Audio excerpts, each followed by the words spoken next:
Literally on your way here, you sent me this text saying that they're trying to lock you up in jail in Pennsylvania. Tell me what the fuck is happening.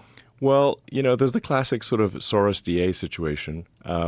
So we're making a lot of progress in Pennsylvania. So I've given a whole bunch of talks throughout the state, because Pennsylvania is the linchpin in this election. Whoever wins Pennsylvania wins the election.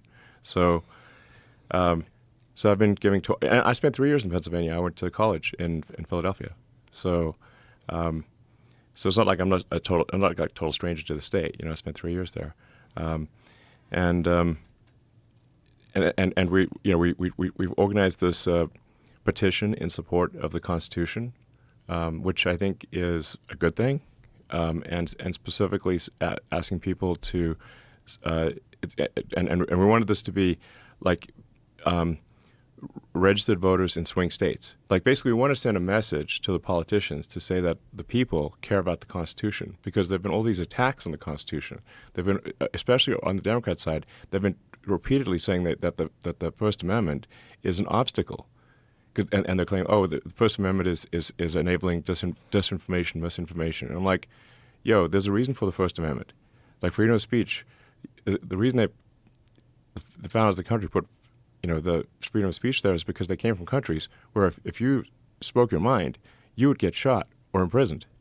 That's why the First Amendment exists. And the Second Amendment is there to stop the tyranny of government.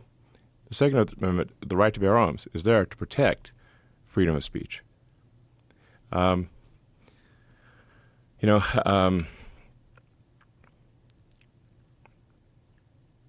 I've had these debates, especially with people in LA, because they're like, want to take everyone's guns away. And I'm like, can you guarantee me that that we will never have a tyrannical government in the United States? Can you make that guarantee?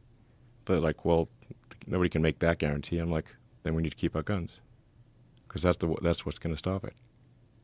That sounds crazy for people to hear, because they think about gun violence and gun problems and gun this and gun that, but that's the reality of the world that we live in, is that tyranny is possible, and it exists other places, and it's slowly existing. It's slowly rearing its head in